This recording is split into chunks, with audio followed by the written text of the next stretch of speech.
Au nom du Père et du Fils et du Saint-Esprit, la grâce de Jésus notre Seigneur, l'amour de Dieu le Père et la communion de l'Esprit Saint soient toujours avec vous. Voici que le Seigneur viendra. Dans la lumière, il vient pour visiter son peuple, pour lui donner la paix et la vie éternelle. Dans l'Évangile, nous entendrons tout à l'heure 2 aveugles crier vers Jésus. « Aie pitié de nous !» Ce cri peut être aussi le nôtre au début de cette Eucharistie, où nous supplions le Seigneur de jeter son regard de miséricorde sur nous et de nous purifier, de purifier nos regards, de purifier nos cœurs et de nous rendre dignes de le célébrer. Humblement, reconnaissons nos péchés. Je confesse à Dieu Tout-Puissant, je reconnais devant mes frères que j'ai péché en pensée, en parole, par action et par omission. Oui, j'ai vraiment péché. C'est pourquoi je supplie la Vierge Marie, les anges et tous les saints, et vous aussi mes frères, de prier pour moi le Seigneur notre Dieu. Que Dieu Tout-Puissant nous fasse miséricorde, qui nous pardonne nos péchés et nous conduise à la vie éternelle.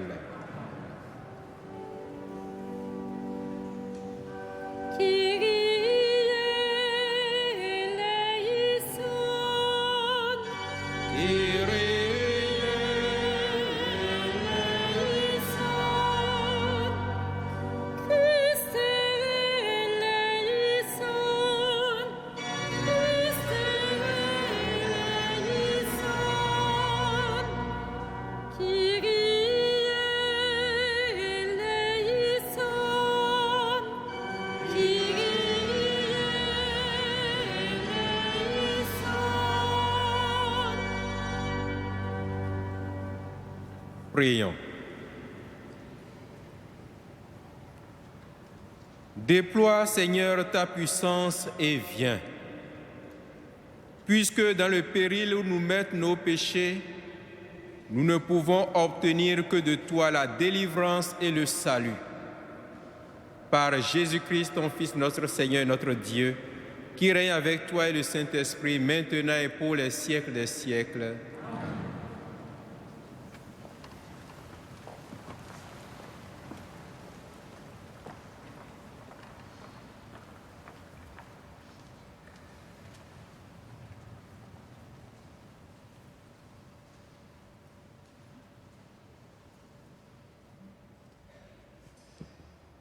Lecture du livre du prophète Isaïe.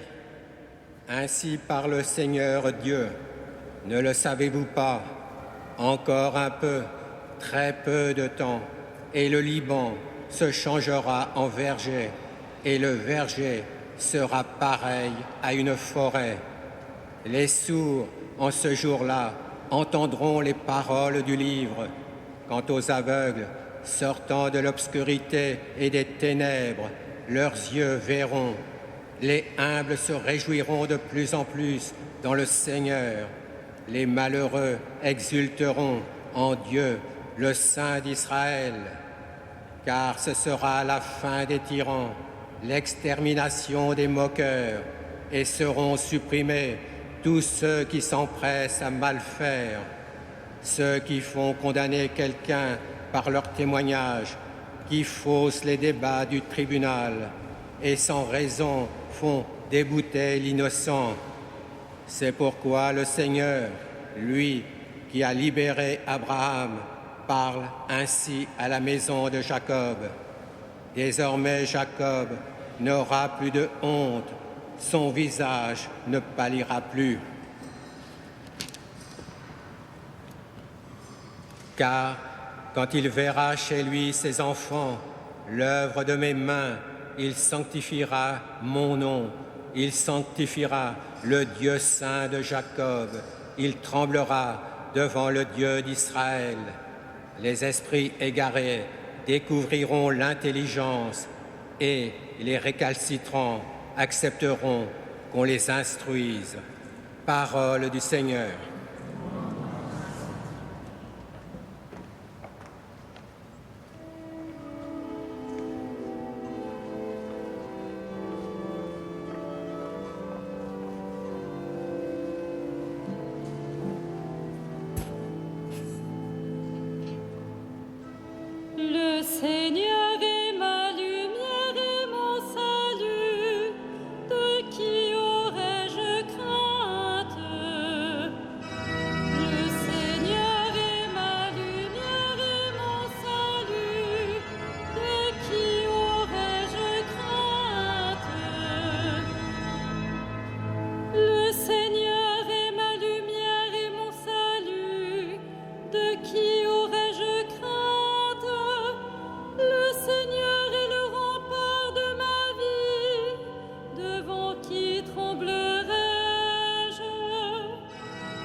J'en suis sûre, je verrai les bontés du Seigneur sur la terre des vivants. Espère le Seigneur, sois fort et prends courage. Espère le Seigneur. Le Seigneur est ma lumière et mon salut. De qui aurais-je crainte?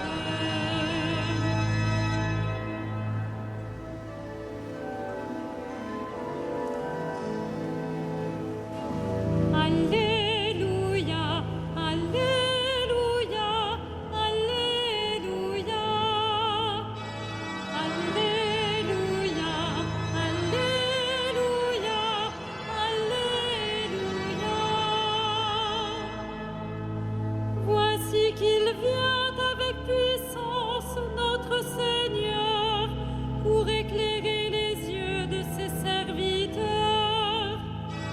Alléluia, Alléluia, Alléluia.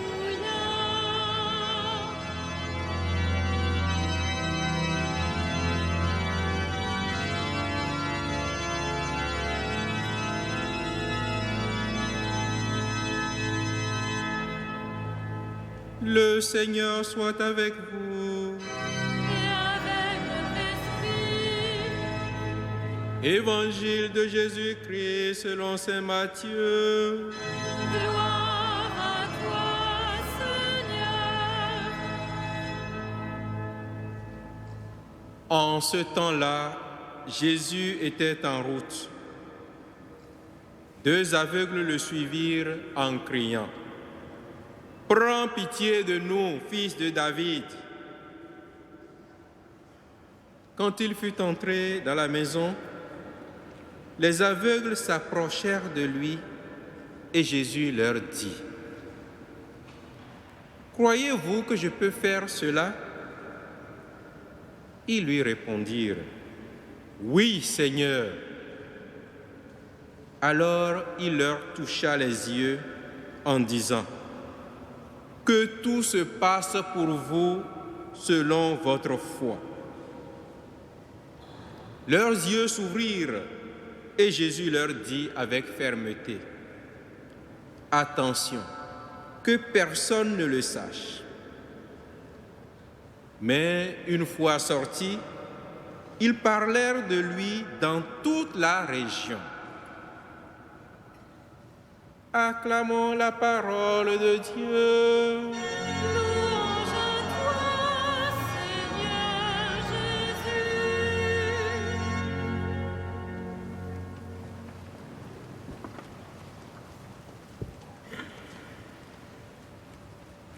Leurs yeux s'ouvrirent.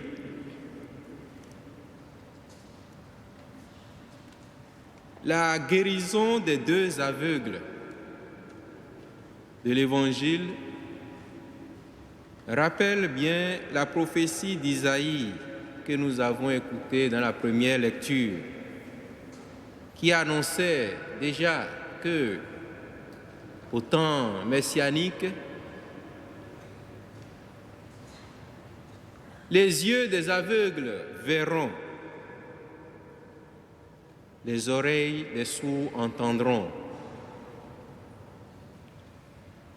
Dans l'Évangile, cette prophétie s'accomplit et apporte la preuve de l'avènement des temps messianiques. Comme Jésus lui-même, par ailleurs, le dira aux envoyés de Jean-Baptiste: Allez dire à Jean ce que vous voyez. Les aveugles voient, les sourds entendent, la bonne nouvelle est annoncée.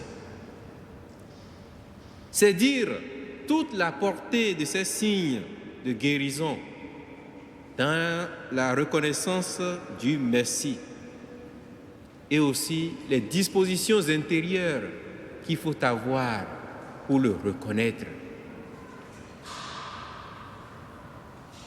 Au prime abord, ce sont les aveugles qui, sans le voir, croit déjà en lui et lui crie: prends pitié de nous, fils de David. Ce cri, c'est celui d'un homme en danger qui appelle son sauveur au secours. C'est ce cri que le pécheur lui-même peut emprunter s'il ne veut pas se résoudre à la déchéance méritée par ses fautes. S'il veut simplement tendre la main pour saisir l'ultime bouée de sauvetage que lui offre son Seigneur pour le sortir du péril. C'est le cri que le malade peut aussi avoir face à sa souffrance et dans son grand désir de guérison. C'est donc le cri de celui qui est pauvre, de celui qui est faible, celui qui attend quelque chose.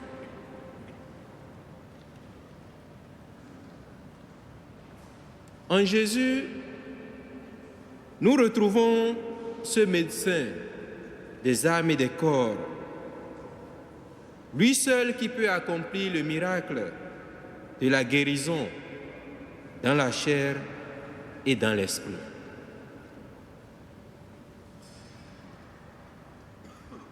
Mais il ne suffit pas de crier. Encore faut-il imiter ce geste des aveugles. Leur cri s'accompagne d'un geste. Une fois dans la maison, ils s'approchent de Jésus,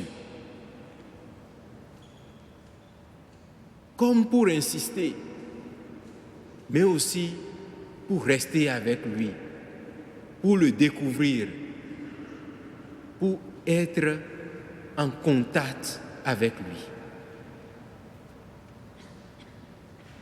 Il ne suffit donc pas de crier, il faut encore se mettre en marche.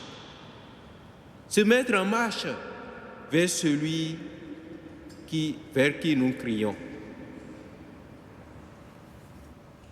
L'attitude des deux aveugles est très édifiante pour nous et peut nous inspirer aussi dans nos épreuves.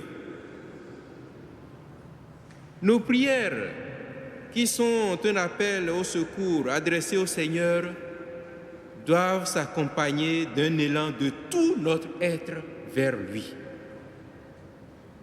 pour nous rapprocher de lui. Nous ne pouvons pas invoquer le Seigneur et rester toujours distants, comme s'il était un étranger. Nous devons pouvoir nous rapprocher de lui, entrer dans son intimité pour le rencontrer et recevoir la parole qui nous apportera le salut. Cela suppose donc que nous quittions les sentiers battus de nos solitudes bruyantes où nous n'écoutions que nous-mêmes. Que de silence rempli de bruit, que de silence rempli de nous-mêmes, où nous n'osons pas nous adresser réellement à ce Dieu qui nous aime. Oui, sortis de nos solitudes pour oser le pas de la confiance et entreprendre une rencontre et un dialogue avec le Seigneur. Alors Jésus va poser une question. Croyez-vous que je peux faire cela? C'est tout de même surprenant.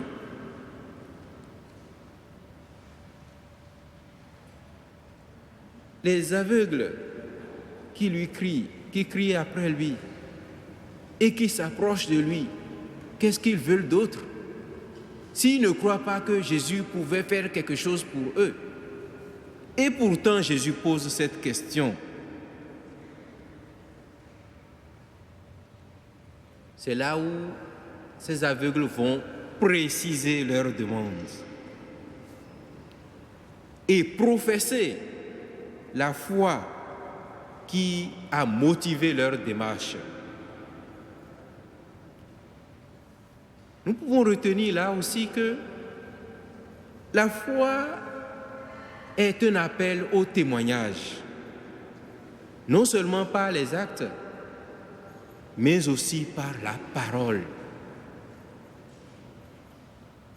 Certes, nous pouvons vivre de notre foi, mais aussi nous devons pouvoir la professer par la parole. Nous devons pouvoir l'exprimer. Et pour nous y aider, chaque dimanche et chaque solennité, nous avons ce symbole de notre foi que nous récitons. Mais plus qu'une formule, cela doit avoir un sens pour nous. Quand nous professons un Dieu qui est Père, Fils et Esprit Saint, quand nous professons Jésus qui pour nous, pour notre salut, a souffert la passion, s'est chargé de nos infirmités et a enduré le châtiment de nos infidélités, nous devons réellement épouser ce que nous professons. Cette foi est pour nous une assurance dans les doutes, mais aussi un repère en toutes circonstances pour que nous sachions à qui nous adresser, vers qui nous tourner quand nous sommes dans le besoin. Et nous avons l'habitude de prendre un chant qui traduit cet élancement de notre cœur vers celui-là que nous désirons de tout notre cœur, vers celui-là que nous désirons avoir en nous, avec nous.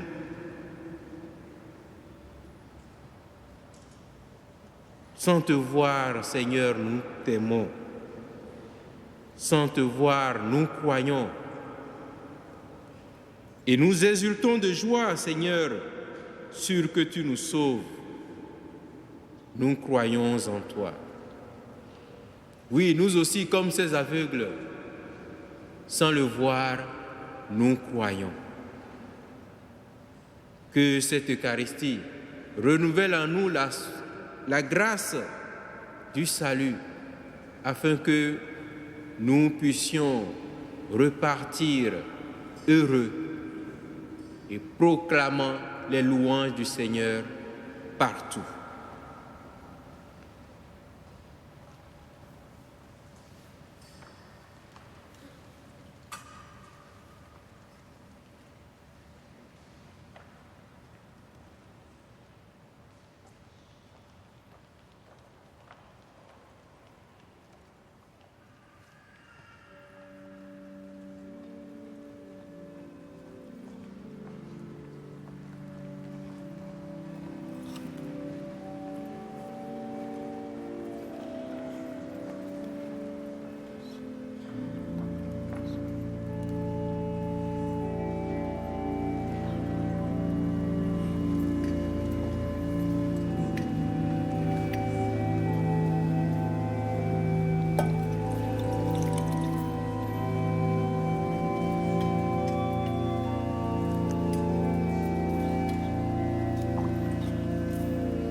Prions ensemble au moment d'offrir le sacrifice de toute l'Église.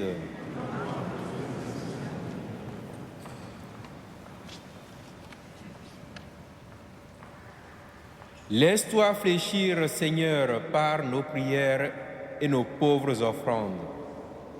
Nous ne pouvons pas invoquer nos mérites. Viens par ta grâce à notre secours. Par Jésus, le Christ notre Seigneur. Le Seigneur soit avec vous. Élevons notre cœur. Rendons grâce au Seigneur notre Dieu.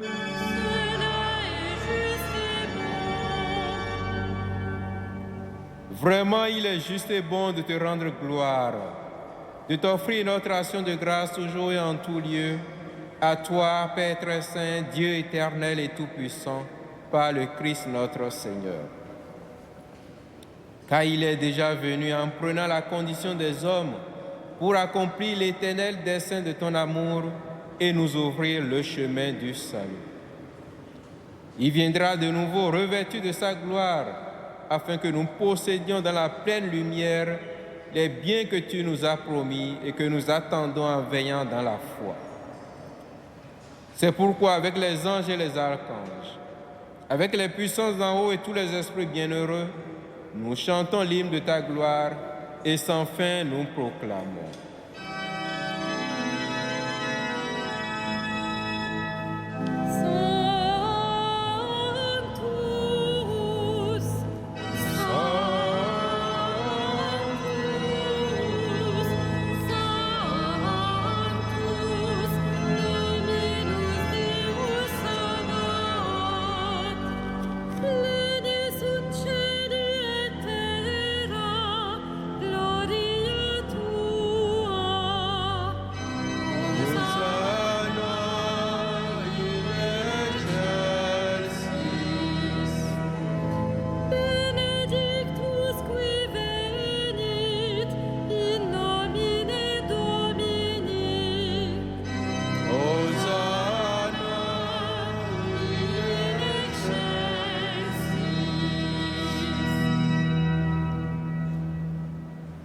Toi qui es vraiment saint, toi qui es la source de toute sainteté, Seigneur, nous te prions. Sanctifie ces offrandes en répandant sur elles ton esprit, qu'elles deviennent pour nous le corps et le sang de Jésus le Christ notre Seigneur. Au moment d'être livré et d'entrer librement dans sa passion, il prit le pain, il rendit grâce, il le rompit et le donna à ses disciples en disant : « Prenez et mangez-en tous. Ceci est mon corps livré pour vous. »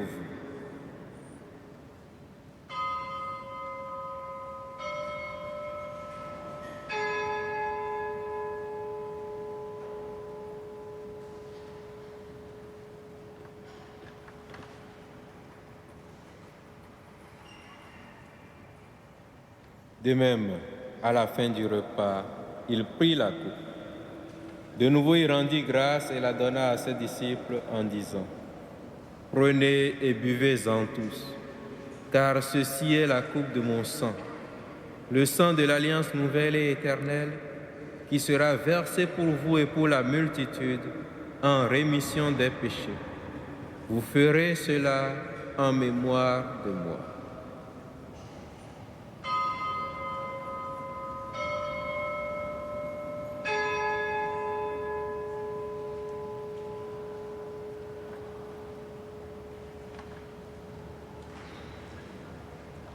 Il est grand le mystère de la foi. Nous proclamons ta mort, Seigneur Jésus.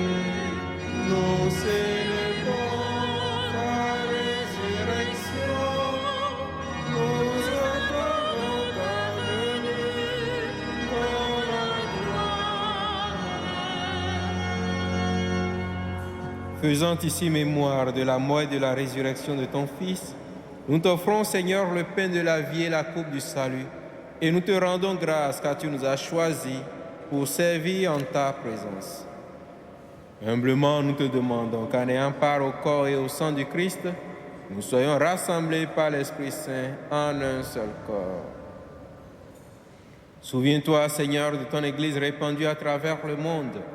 Fais-la grandir dans ta charité avec le pape François, notre archevêque André et ses auxiliaires, et tous ceux qui ont la charge de ton peuple. Souviens-toi aussi de nos frères qui se sont endormis dans l'espérance de la résurrection. Souviens-toi en particulier de Simone et de tous les hommes qui ont quitté cette vie. Reçois-les dans ta lumière auprès de toi. Sur nous tous, enfin, nous implorons ta bonté. Permets qu'avec la Vierge Marie, la bienheureuse Mère de Dieu, avec Saint Joseph, son époux, les apôtres et les saints de tous les temps qui ont vécu dans ton amitié, nous ayons part à la vie éternelle et que nous chantions ta louange par Jésus-Christ, ton Fils bien-aimé. Par lui, avec lui et en lui, à toi, Dieu le Père Tout-Puissant, dans l'unité du Saint-Esprit, tout honneur et toute gloire, pour les siècles des siècles.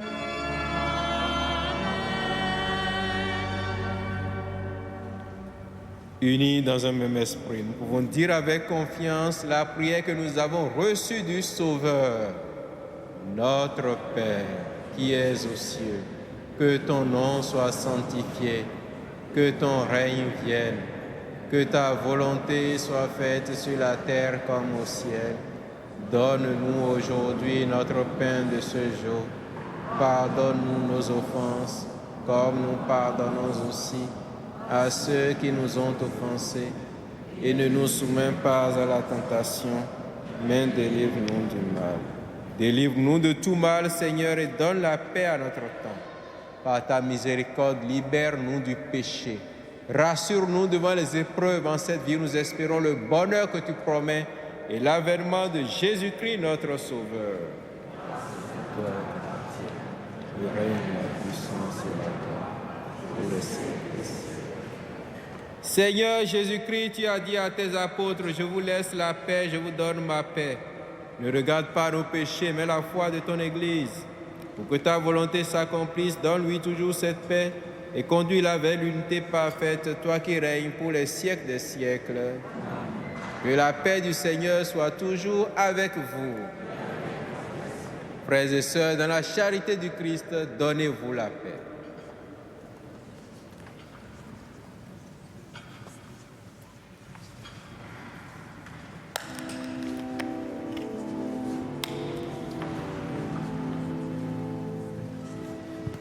Agnus Dei, qui tollis peccata mundi, miserere nobis. Agnus Dei, qui tollis peccata mundi, miserere nobis. Agnus Dei, qui tollis peccata mundi, dona nobis pace. Heureux les invités au repas du Seigneur. Voici l'agneau de Dieu qui enlève le péché du monde. Seigneur, je ne suis pas digne de te recevoir, mais dis seulement une parole.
Achevons notre prière.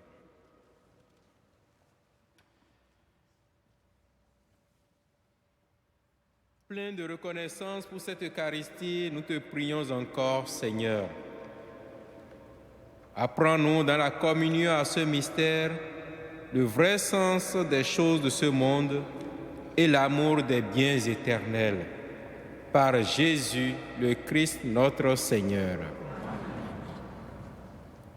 Avec les chevaliers du Saint-Sépulcre, nous allons pouvoir vénérer la couronne d'épines dont nous ferons l'ostension. C'est le moment pour nous encore de crier vers Jésus en présence des insignes de sa passion. Crier vers lui en disant « Aie pitié de nous ». Recueillons-nous et prions en silence.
D'une lettre de sainte Catherine de Sienne.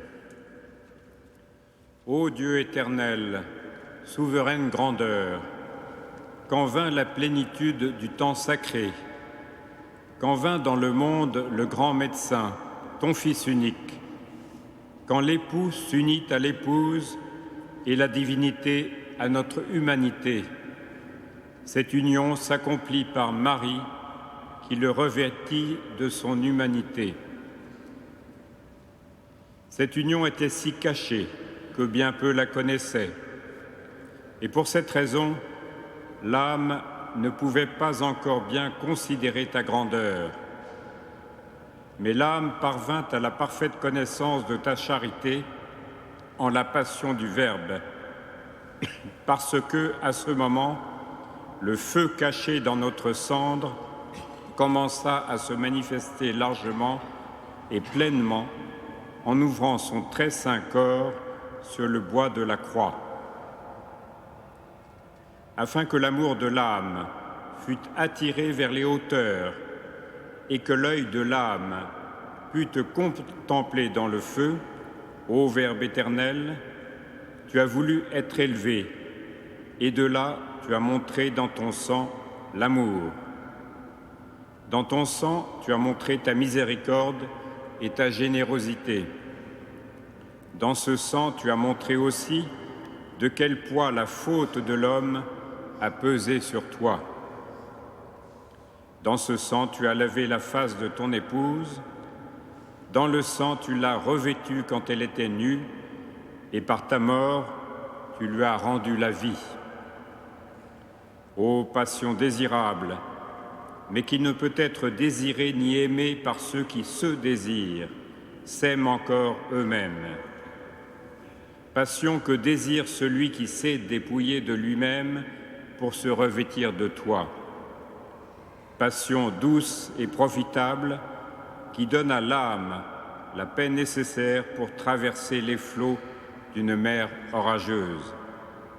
Passion, suavité, douceur même, richesse de l'âme, repos des affligés, nourriture de ceux qui ont faim.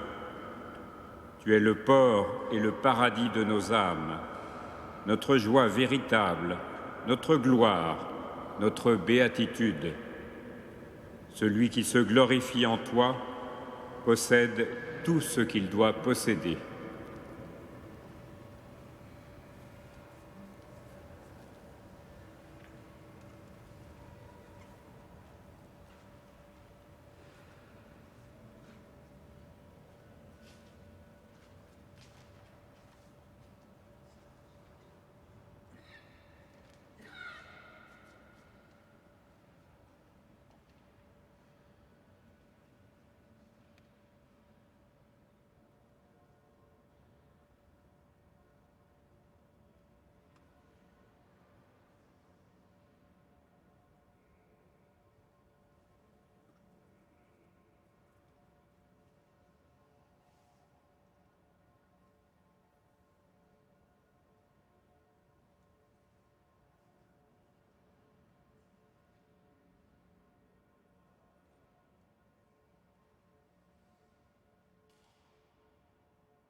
Prions le Seigneur.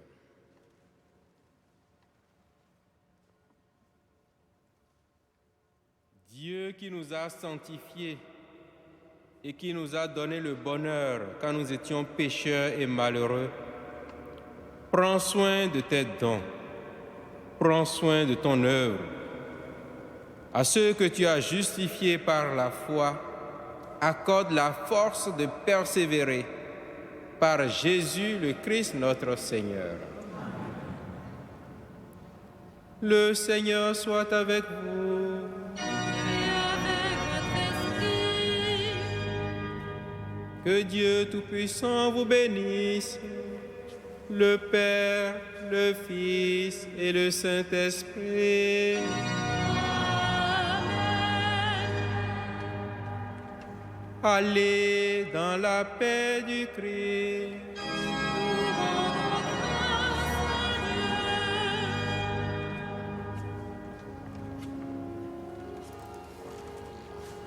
Dieu.